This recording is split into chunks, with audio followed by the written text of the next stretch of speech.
Assalamualaikum.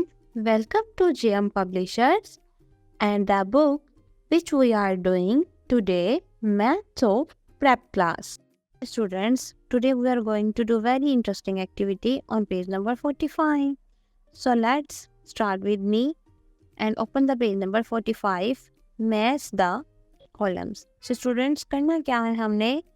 Match these currencies with numbers. First of all, we have 50 rupees note. So we match the note with 50 rupees. Second, 20 rupees note. So we match the number with 20 rupees. Third one is we have 10 rupees note. So we match with 10 number. Now we have number 5 coins. So match the number 5 coins with 5 number. Second one is 2 rupees coins. So match this 2 rupees coin with number 2. And last one is 1 rupees coin. Match the number with 1.